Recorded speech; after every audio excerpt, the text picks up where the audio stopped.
Reading of volt meter बतानी है इसके अंदर, reading of volt meter, IR निकालना है, इसके अक्रॉस पोटेंशियल डिफरेंस बताना है बस। यार देखो पहले तो ये देखो बैटरी कितना करंट भेजेगी यहाँ से, ये 500 है, ये 1000 है, इनका इफेक्टिव निकाल लो पहले तो, कितना हो जाएगा बताइए। 500 इंटू 1000 डिवाइड बाई में 500 प्लस 1000, तो कितना हो जाएगा इनका इफेक्टिव बताइए। 5 जीरो, कितने जीरो आएंगे यहाँ पे, 5 डिवाइडेड बाई कितना हो जाएगा ये, 500 प्लस 1000 था 1500, 2 जीरो से 2 जीरो गई, 5000 बाई 15, ठीक है ना। तो कितना आएगा यहाँ पर ये 1000 बाई में 3, ये आएगा आपके पास सारी इफेक्टिव। इसको ऐड कर दो इसके साथ, करंट पता लग जाएगा कितना आ रहा है। वैसे तो मैं बताऊँ एक तरीका और है, ये 500 है और इनका इफेक्टिव है 1000/3, सोल्व कर लो यार। वैसे तो इसका 2/3 है, ये जो 500 है ना, इसको 2/3 से मल्टीप्लाई कर दो आप, तो 2/3 से मल्टीप्लाई करोगे तो ये बन जाएगा। इसको अगर आप 2/3 से मल्टीप्लाई करते हो तो ये बन जाएगा ना। तो यहाँ पे ये रेजिस्टेंस जितना है, अगर ये x है तो ये 2/3x है, ये x है तो ये 2/3x है। इन दोनों का रेशो कितना आएगा, दिस अपॉन दिस, 2:3 आएगा। तो यहाँ पर ये जो वोल्टेज है, जितने ये सीरीज में जुड़े हुए हैं, ये 500 ओम और 1000 ओम, 500 ओम और ये 1000/3 है ये वाला। ये किस में दोनों, ये वाला और ये वाला सीरीज में, सीरीज में है, तो इसके अक्रॉस पोटेंशियल डिफरेंस और इसके अक्रॉस पोटेंशियल डिफरेंस का रेशियो भी वही होगा जो रेजिस्टेंस का रेशियो है। वैसे सुनो आप, इसके अक्रॉस पोटेंशियल डिफरेंस और इसके अक्रॉस पोटेंशियल डिफरेंस क्या होगा, सेम, और दोनों के अक्रॉस मिला के भी उतना ही हो जाएगा। बात एक ही है, इस अकेले के अक्रॉस इतना है, अकेले के अक्रॉस उतना ही है, और इन दोनों को मिला के भी उसके अक्रॉस उतना ही रहेगा। तो कितना आएगा 2:3।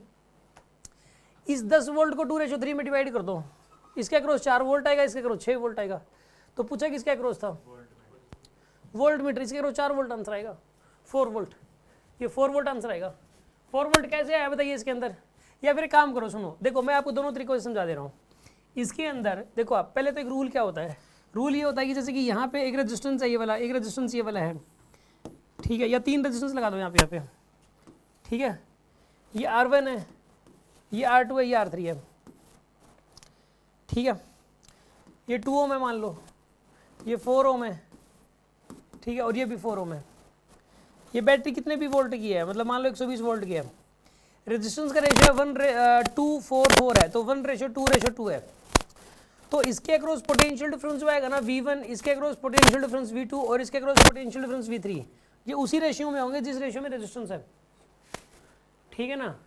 जिस रेशियो में रेजिस्टेंस है उसी रेशियो में पोटेंशियल डिफरेंस होगा। अगर रेजिस्टेंस इस सीरीज में जुड़े हों तो उनके अक्रॉस पोटेंशियल डिफरेंस का रेशियो वही होता है जो उन रेजिस्टेंसेस का रेशियो होता है। तो यहाँ पर इसके अक्रॉस जो इन दोनों का जो इफेक्टिव है वो है कितना है, दोनों इफेक्टिव 1000/3। अब ये 1000/3 और 500 दोनों किस में है, सीरीज में। तो 1000/3, ये 1000/3 रेशियो 500, ठीक है, रेशियो 500, तो ये कितना बनेगा यहाँ पे 2:3। तो ये रेजिस्टेंस, ये वाला रेजिस्टेंस और ये वाला 2:3 में है, तो इस वोल्टेज को भी 2:3 में डिवाइड कर दो आप। तो वोल्टेज 10 वोल्ट का 2:3 बनाना है, 10 रुपए के 2:3 में डिवाइड करना है। इनको मैंने 10 रुपए दे दिए, 2:3 में डिवाइड करने हैं, 4 और 6 बनेंगे। तो इसके अक्रॉस 4 वोल्ट, इसके अक्रॉस 6 वोल्ट।